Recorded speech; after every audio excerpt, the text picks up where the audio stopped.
create our own scene, basically. There's not really a band like us. We draw in Texas as well as pretty, I guess, anybody, and that's the scene, you know. We're not part of an alternative thing, we're not part of a country thing, it's just hard scene. So where do you get a lot of your influences from, your inspirations or ideas? Old and new stuff, you know. Right. Let's talk about your adornments on your all over your bodies. Actually, does everybody have tattoos here? You don't have them. Now, what's your name? Why have you no tattoos? Well, the reason why is I haven't just come down with the God idea for something else. You want that Cowboys helmet though? Cowboys helmet, fishing pole, money, something like that. Okay. Well, I'd like to just they're pretty great, these ones. So let's just take a look at them. All right, so we have up here Body and Blood. Oh my God, Joy Payne, Life and Death. Now, who designed these and did these for you? I designed a lot of them, you know, but with the help of your artists, you got a guy named Randy Adams out of Texas. He's doing some work in California right now. He's done a lot of his, and we got my boy downtown JJ Brown. He does like Rob Halford from Judas Priest. Did some work on Sebastian Bach, did some work on him, did some work on me. He's out of Phoenix. And not the main one.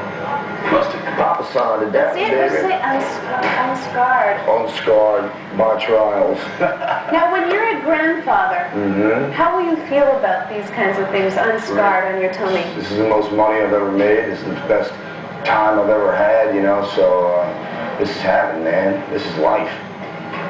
On your head you have strength? Strength, and I got the ever popular Cowboys from Hell. And did that hurt the most? I didn't come. Sorry. Talk about Judas Priest for a second. I hear that your appearance on Much Music led to hanging out with these guys? Rob gave us a call at the hotel. This is Rob. I can't do it. You do it. This is Rob Housen from Judas Priest, and we're like, you know, what do you do? So we saw you on Much Music? Yeah, that's exactly where he saw us. The first time he was in town doing publicity for the Painkiller record. Painkiller. And he saw us, and ever since then we've been really closely knit. He's supported. Yeah, he came out and jammed with us and all that. But since then, you know, Judas Priest himself taken us to Europe for like 3.5 months. He's kept in touch, and you know, he's doing his solo thing now. He's not apart from Judas Priest like many people think. He just departed to do a solo thing, and he, you know, wants us to jam with him or help him out with ideas and stuff, along with, you know, a lot of his other friends. And it's we're going to support him as much as he supported us. Now you're also hanging out with Skid Row these days. You're opening up for them, but I understand that you're getting a little more attention than them these days. I wouldn't say that, really. You know, We've been touring for quite a while. All we do is drink, make videos, and I think we make a spectacle between the two of us pretty well, you know. How's your music different? Our music is more of an extreme of, I guess, a heavy side of music. Theirs is what you still call accessible, yet, you know, compared to their last record, it's a lot heavier than their first record, you know what I'm saying? The Slave to the Grind is heavier than, what's the name of the first one? Skid Row.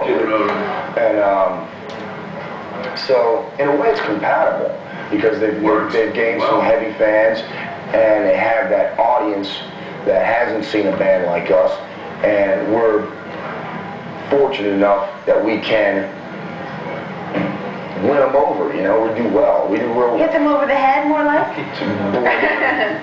Speaking of which, take a look at this if you can get a close-up of this. This is the CD cover, and it's a face with a fist. And of course, be careful, some of these lyrics may be offensive to you listeners. Yeah, there is. There isn't? Are there offensive lyrics in there? Damn straight. No, it usually says that parental situation. No, we don't have the parental problem here. This is just, you know. It's in general, if you don't have it. Well, that's the way to do things now. That's cool. It's Canada. Well, back in the States, you know, there's all that parental thing, and most of the people who stick those things on don't even have any kids, so their heads are up there, you know. Okay. Well, thank you very much for taking the time out. You've got the rest of the day off. Your sound check, what's the deal? What do you do the rest of the day? We're going in-store coming up. What's the name of that place? Riggs. HMV. You're going to go to HMV, yeah. Got in-store, got interviews, and etc. Good one. Okay, well, the album is called Vulgar Display of Power, which is Really good album title. And the video that we're going to see is... Mouthful War. Now tell me about what it's about. I'll tell you that it's the #1 ever debuting metal single in the history of what? The U.S. and heavy metal in general. And just in general. And it's about channeling hate into something productive. And so we feel like it's a positive song. Let it rip. Wait, before we do that, I just want to ask you one question. When I was reading about you guys, the band said that they're not only angry, but very angry in general. Now, where does this anger come from? Well, a lot of it's focused around my lyrics, because I write most of the lyrics, but it's all it's relevant stuff that anybody that's young today, being rich, poor, middle class, whatever, is going to feel at one point or another. So it's real easy to identify with. That's why we can all identify with it. That's why we all write very well together. And it's just, I guess, the way I put things. You know, it's pretty blunt. Yeah. I'm not going to beat around the bush and make a big, pretty rhyme out of something and sugarcoat it just to make it sound nice on a record. Now, what happens if you sell a couple million copies of this and you get rich and life doesn't seem so hard? Then I'll write a record. I'll write lyrics to how I feel that week. Cool. And that's the truth. Right on. Thank you very much. Absolutely. Okay, you guys, this is Pantera on Much.